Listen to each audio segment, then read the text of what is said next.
hope you enjoyed this episode of Misfit One Lifestyles. Misfit One Lifestyles with your host, Elizabeth Lifestyles with Elizabeth known as tired of living this cycle. Are you tired of the ups and downs in life? Are you ready to live a life?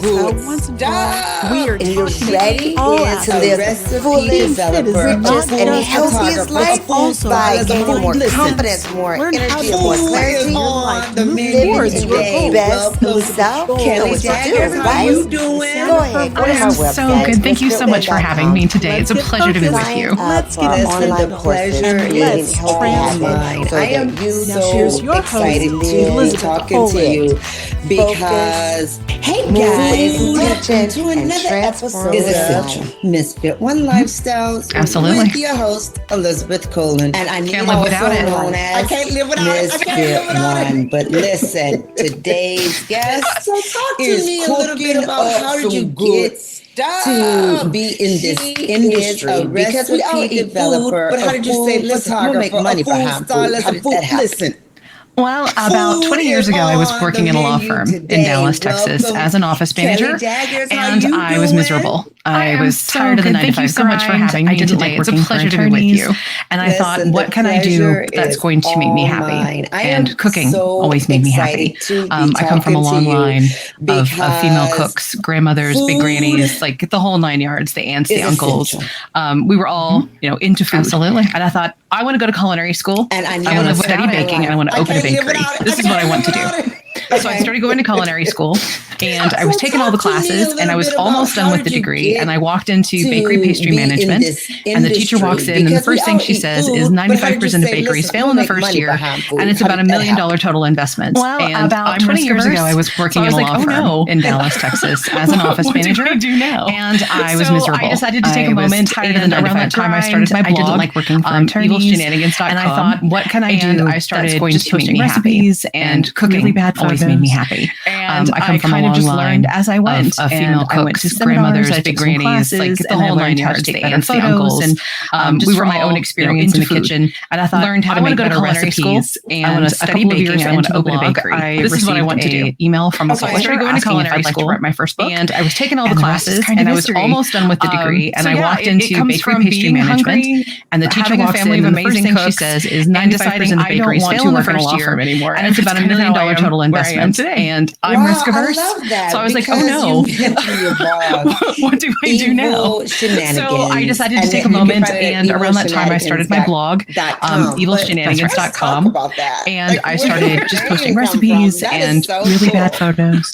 And I kind of just learned as I went. Came from a movie quote. Seminars, I took some classes. There's a movie called Superpower, and in it they're talking about just from my own experience in the kitchen, funny guys shenanigans, how to make better recipes and evil, and a couple of years shenanigans. And I always thought that was just a funny email from a publisher asking if I'd like to write my first blog. Everyone else's blogs were like history, happy mom life. So yeah, it comes from being hungry and fun, and having a family of amazing cooks. That's going to differentiate and deciding me from I don't want to work in a law firm anymore, and that's kind of how I am where I am today. My shenanigans are evil because they're good for your taste buds, but not necessarily great for your waistline. So that blog is full of treat food. So special occasion, holidays, you just want to show out to your friends. That's where you want to go. So what is so funny because you say evil shenanigans. Evil shenanigans kind of came from a movie quote. There's a movie called Super Troopers, and in it they're talking about one of the less funny guys' shenanigans as being cruel and evil, evil shenanigans. And I always thought that was just a funny thing, right? So when I started my blog, everyone else's blogs were like, happy mom life, and let's cook together, and baking and fun. And I was just like, evil shenanigans. That's going to differentiate me from all the other bloggers out there. And my shenanigans are evil because they're good for your taste buds, but not necessarily great for your waistline. So that blog is full of treat food. So special occasion, holidays, you just want to show out to your friends. That's where you want to go. So because I get it. What is so funny because you say evil. I mean, there's nothing inherently wrong with these foods, right? As long as you eat them occasionally in moderation. It's not an everyday thing, and like I'm pretty clear about that. Like this is not your everyday cooking, right? these are foods to enjoy. 300 pounds enjoy them, and then have something else later. That's by the way. Yeah, thank you. What are your favorite recipes on there? My daughter, who is my super evil bacon meatballs. Those are the probably the most popular recipe on the website. It's a meatball that's made almost entirely out of bacon. I call them the they're gluten free. There's no bread filler. It's just bacon and spices, basically. How funny that is. You just said bacon. So it's so funny that you call it, but they gluten free. You know, I get it. Everybody worry about the gluten. Yeah. Well, I mean, there's nothing inherently wrong with these foods, because there's no bread filler. As long as you eat them in these meatballs. Occasionally, in moderation, meat and spices. It's not an everyday thing. There's no breadcrumbs. There's no pieces of crackers. There's nothing in there to stretch. It's just pure bacony goodness. Enjoy. So enjoy them, and then have something else later that's healthier. Yeah, exactly. Bacon. What is your favorite recipe? You had them at Bacon Kelly. My super evil bacon meatballs. Those are the probably the most popular recipe on the website. It's a meatball that's made almost entirely out of bacon. Intimately familiar with. They're gluten free. There's no bread filler. Because I don't eat it's just bacon and spices, basically. When I smell bacon, you just say bacon. You know, I'm used to eat it. I know what it tastes like, but they're gluten free. You know, it's so funny. Every time I smell bacon, I do like that commercial. Bacon, but you're right. I mention it because there's no bread filler in these meatballs. It's just straight up meat and spices. There's no breadcrumbs. There's no pieces of crackers. There's nothing in there to stretch. It's just pure bacony goodness. So they are great. My husband would love that. Entertainment. I was looking and saying, when we have guests, you had them at Bacon. You know what a hit that would be. Like, I think people would be lining up at my house. Well, I did write a cookbook about bacon. So bacon is a topic out, and you don't have to go home, but you can't stay here. You can't stay here because I don't eat meat. Listen, the bacon meatballs are gone. They're all done. You gotta go. It smells. I'm used to eat it. I know what it tastes like. And so I love it, Kelly. Every time I smell bacon, I do like that commercial bacon that you have published. Not only are you an author, but you are also a food photographer. So when we think about those types of food, they are great. I made food last night. I was so proud of it. I was looking and saying, this was amazing. And I took a picture of it, and what a hit that would be. Like, I think people would be lining up at my house. I'm like, I'm not. You wouldn't be able to get them to leave. You'd have to kick them out. You don't have to go home, but you can't stay here. You can't stay here. It was like listen, the bacon meatballs are gone. They're all done. You gotta go. How do you make food look appealing? What is this? Now listen, it starts with amazing ingredients. So you want to buy the nicest piece of salmon in the case, or the nicest, the greens. The greens are the most beautiful and vibrant, or the green beans that look the plumpest and the most, luscious looking, whatever looks the best fresh. And then it's just a matter of cooking it with care. And then when you plate the food, making sure to plate it attractively. So if you have green beans, instead of just kind of putting them on the plate, lining them up, maybe so they're all facing one direction together in a beautiful pile, or mashed potatoes, mounding them so that they have a little bit of height. If you're putting a protein on the plate, angling the protein, maybe against that mound of mashed potatoes, or if it's something like a brown food, so say like lentils or beans, maybe something that's not that attractive, like a vegetable stew. It starts with amazing ingredients. So you want to buy the nicest piece of salmon in the case, or the nicest those brown foods. The greens are the most beautiful and vibrant, or the green beans that look the plumpest and the most luscious looking. Whatever looks the best fresh. This is going to be helpful. This is going to be good. It's just a matter of cooking it with care. And so green is a great color to play with. If you've got a food that attractively. So if you have green beans, instead of just stews and things like that, they're not easy to lining them up, maybe so they're all facing one direction together in a beautiful pile, or mashed potatoes, mounding them so that they have a little bit of height. A lot of times the ugliest food tastes the best. If you're putting a protein on the plate, it doesn't matter. Protein, take a maybe against that mound, like, listen, potatoes. This may not look great, if it's something like a brown food, so say like lentils or beans, maybe something that's not that attractive, like a vegetable stew, a little fresh parsley on top of something like that, a little pop of green, it's going to instantly make those brown foods look so much more appealing. Green is a beautiful color, and green is a color that really attracts the eye, and it says to us, ooh, this is going to be good, this is going to be luscious, this is going to be helpful, this is going to be good and nourish me. And so green is a great color to play with if you've got a food that maybe doesn't look so attractive. You know, stews and things like that. They're not easy to shoot. And I want you to. I'm not gonna give Kelly a shout out in those photos. Yeah, a lot of times the ugliest food tastes the best. So you know, it doesn't matter. Like, take a picture of your food and be like, listen, so this may not look great on Instagram. You can find me there. Going to be good. You can find me on Twitter. I'm at Baking Blog. So you can find me there as well. I'm very active on both of those social media sites. I'm also on Facebook. Evil Shenanigans is the Facebook page. You can find me there. You can also email me if you want to. Kelly@evilshenanigans.com. Like, I am very reachable, very approachable, very. I want to talk to people. Please come talk to me. You just gave us, and we're gonna give you props because when I go out today for my dinner, I'm gonna take a picture of it, and I want to see you posting up these pictures because my food has those things in it. Like it had all the green and the red peppers and stuff. Okay, Kelly, how can they tag you? How can they find you? You can find me on Instagram. So Evil Shenanigans on Instagram. You can find me there. You can find me on Twitter. I'm at Baking Blog.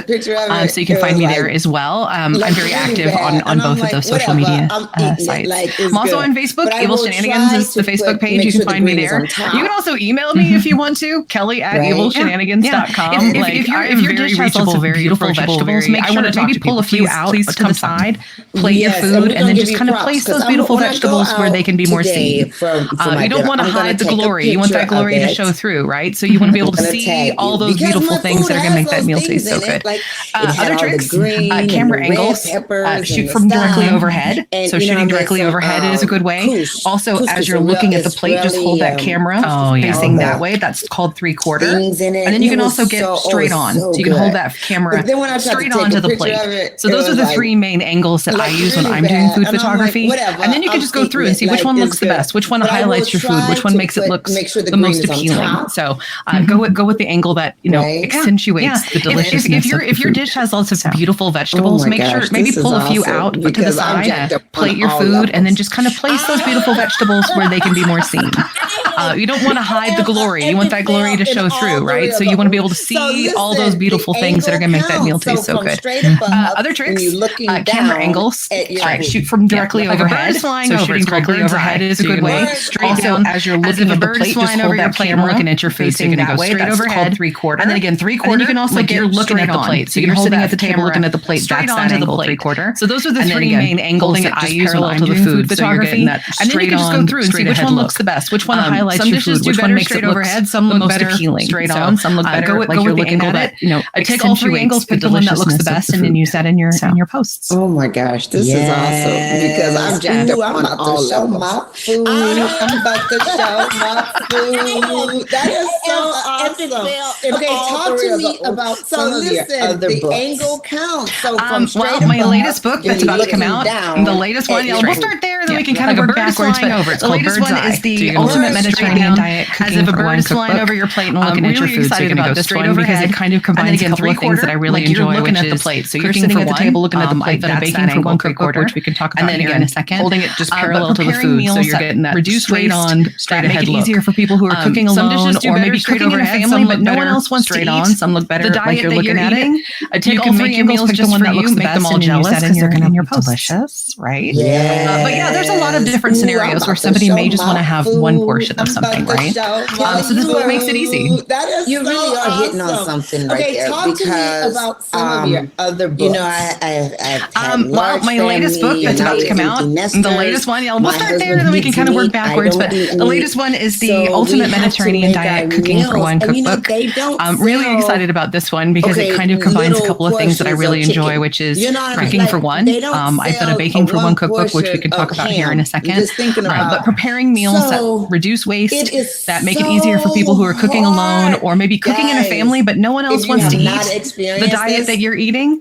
You can make your meals just for you, make them all jealous because they're going to be delicious, right? But there's a lot of different scenarios where somebody may just want to have one portion. It can be a challenge. So this book makes it easy. For stepping up and filling that void right there because it has really been an issue. I've had large family and now we're empty nesters. My husband eats meat. I don't eat meat. It's difficult. So we have to make our meals. No, it really can be. It really can be. Society and especially American recipe development is 4+, right? It's hard to find a recipe for less than 4 servings.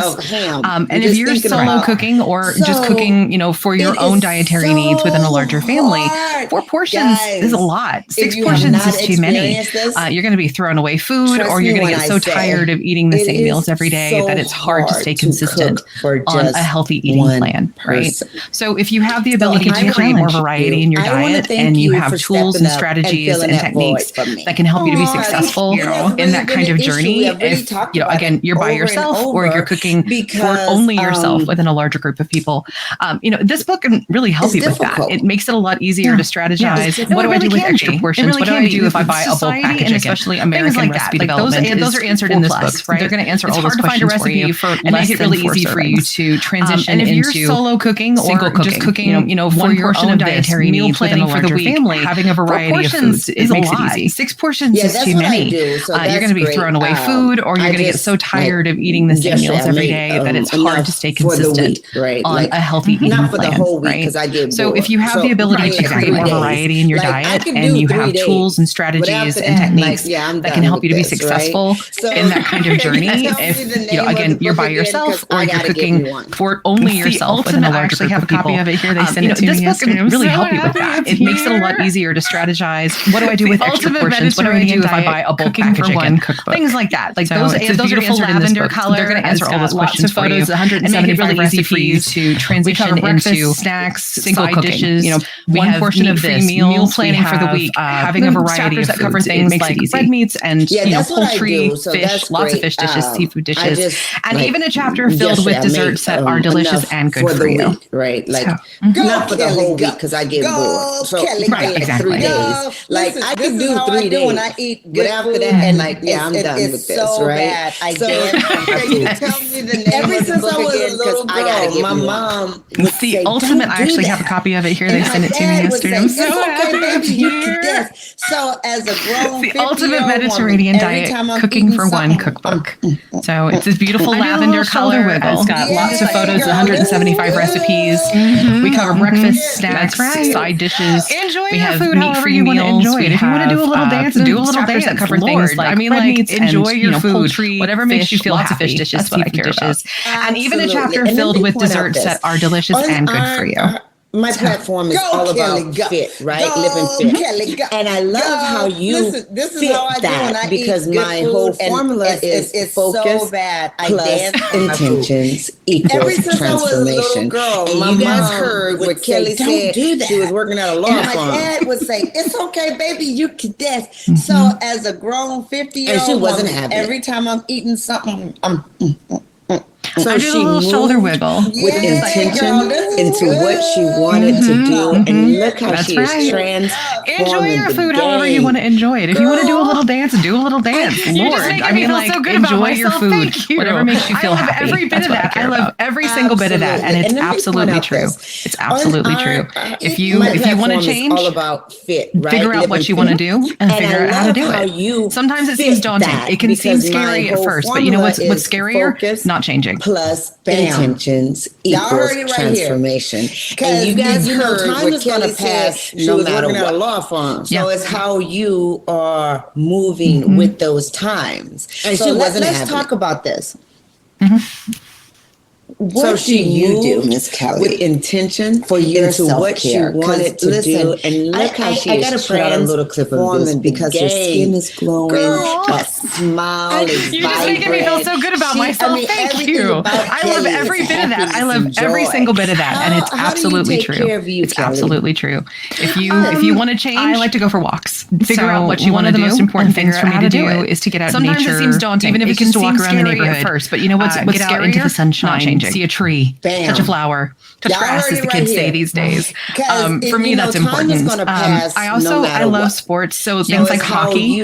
I could watch hockey games all the time. My Dallas Stars just made it to the playoffs last night, so I'm really excited that we're in the Western Conference Finals. So that's exciting. I got a couple of dogs that bring me so much joy.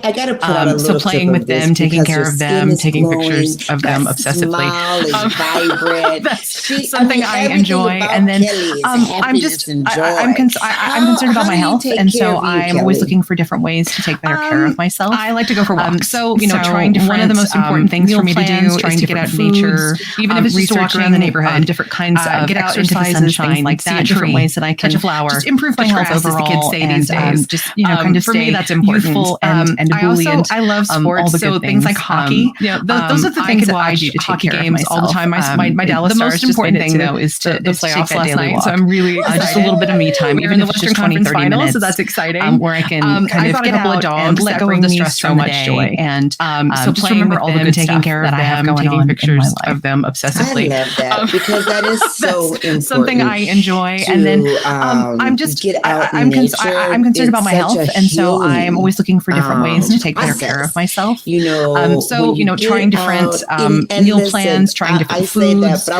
researching different kinds of exercises, things like that, different ways that I can just improve my health overall. I have a treadmill for those days. Just kind of stay youthful. The movement, I think, is nature is very important. On a day where I can't get out, things that I do to take care of myself. I have a lot of audiobooks I like to listen to. The most important an audiobook that's really speaking to me at the moment. Just a little bit of me time, and just walk for 30 minutes, and just again, where I can kind of get out all the things that don't disturb me in that moment, and just take care of what I need on the inside that I have going on in my life. Because you're a busy woman, you have because that is so important that you work on. You are get out in nature. It's such a healing, and you. I talked about you being an author, you're a photographer. And listen, I say that, but I'm a sometime girl. I keep busy. And sometimes it can be overwhelming if I have maybe a week where I've got a catering job and a photo project due and an article due or something like that. I think it can feel a little overwhelming with all these deadlines on a day where I can't get out. I have a lot of audiobooks I know I can listen to, so I'll put on an audiobook that's really speaking to me at the moment. I'm never going to get myself in a position where I'm like, oh, I get on the treadmill and just walk for 30 minutes and just that's the mindset. Let go. I'm capable of all the things that I can do in that moment, and I would never accept more than I can handle. What I may not like myself in the moment because I accepted all those rules, but I can do them. A lot of things that you work on. So I never try to get into that negative mindset that I can't get the things done that I need to do. Right. So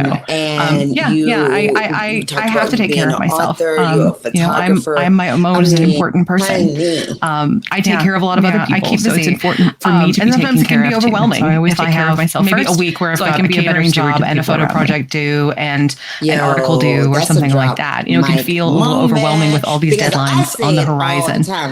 Number one, I know I can do it. Yeah, maybe so if that's number one person. I'm never going to get myself in a position where I'm like, oh, I can't do it. I'm so afraid. No, I can do it. That's the mindset. I hear what you're saying. I'm capable. I hear what you're saying. I can do it, and I would never accept more than I can handle. I may not like myself in the moment because I accepted all those rules, but I can do them. You got to take care of yourself. So I never try to get into that negative mindset that I can't get the things done that I need to do. And if your machine breaks down, I have to take care of myself. I'm my most important person. It's so important. I take care of a lot of other people, so it's important for me to be taken care of too. So I always take care of myself first, so I can be a better steward to the people around me. That's going to be the title of this podcast. Yo, that's a drop mic moment, baby. Because I say it all the time. They don't listen to me though. It all starts from your mindset. Yeah, maybe if I hear it from more than one person, although that's right. I feel like you have a lot of weight and power. I have been in a place in my life where I experienced a lot of anxiety, a lot of just inner turmoil, and changing the way you think about everything. Like how can you do things? I can't do it. No, that's not how you think about it. I can do it. I am capable. I am able. Are you afraid? Why are you afraid? What makes you afraid? Are you afraid of failure? Well, then plan to succeed. And if you do fail, what do you learn from it? Don't turn failure into a negative. Turn failure into a positive for you. Maybe you don't get to your goal the first time, but what do you learn from that? And how does that help you reach your goal the next time? It's all about that positive mental mindset. Just thinking about things in a positive way, examining your fears, examining your anxieties, figuring out why do I feel this way. I have been in a place in my life where I experienced a lot of anxiety, a lot of just inner turmoil, and changing the way you think about everything. Like how can you do things? I can't do it. No, that's not how you think about it. I can do it. I am capable. I am able. Are you afraid? Why are you afraid? What makes you afraid? Are you afraid of failure? Well, then plan to succeed. And if you do fail, what do you learn from it? Don't turn failure into a negative, turn failure into a positive for you. Maybe you don't get to your goal the first time, but what do you learn from that? And how does that help you reach your goal the next time? It's all about that positive mental mindset, just thinking about things in a positive way, examining your fears, examining your anxieties, figuring out why do I feel this way, and then turn that into your positive, that's what you got to do. I just think Kelly just stole my class for me. Got to connect. That's exactly what I take in my class. And listen. Because we are all capable. How can people stay connected with you? And we just need to learn social media. Trust you can find me again on Twitter. I'm at Baking Blog. When it takes time to trust Instagram, Evil Shenanigans. You can find my blog and contact me through there. I'm on Facebook. So basically all your major social media platforms, you can find me on those. For a little bit, and I love to interact with people. So if you send me a message, I will send you a message back. We can talk about whatever questions you have. Cooking questions, photography questions, life questions. I'm here for it. I love talking to people and getting to meet people. And if I can help people, be cooking, whatever, I'm happy to do that time too. to talk and listen. You're the best. I really appreciate it. Thank you. I really appreciate it. And before we wrap this up, I want you connected with you with some more words of social media. You can find me again on Twitter. I'm at Baking Blog. On Instagram, Evil Shenanigans. To pick up from this you can find my blog and contact me through there. Take time for yourself. On Facebook. Remember that you're all your major social media platforms. You can find me to make time for you. Be that I love taking time to cook yourself a good meal. If you send me a message, I will send you a message to read a book that you love. Whatever questions you're never too busy. Cooking questions, photography questions, life questions. Take a little time every day to take care of yourself. I love talking to people and getting to meet people. And remember that help people. You are probably your own worst critic. People love you and care about you more than you know. You're the best. So turn off those negative thoughts, get into a positive mindset, and more positivity is bound to follow. I want you to leave us with some more words of wisdom. If it's one, this has two things that you want us to pick up from this today. Thank you. You're awesome too. This has been so much fun. Take time for yourself. Remember that you're important and you need to make time for you. Be that taking time to cook yourself a good meal or to take a walk in nature or to read a book that you love. You're never too busy to not have time for yourself. So, take a little time every day to take care of yourself so that you can take care of others. And remember that you are probably your own worst critic. People love you and care about you more than you know.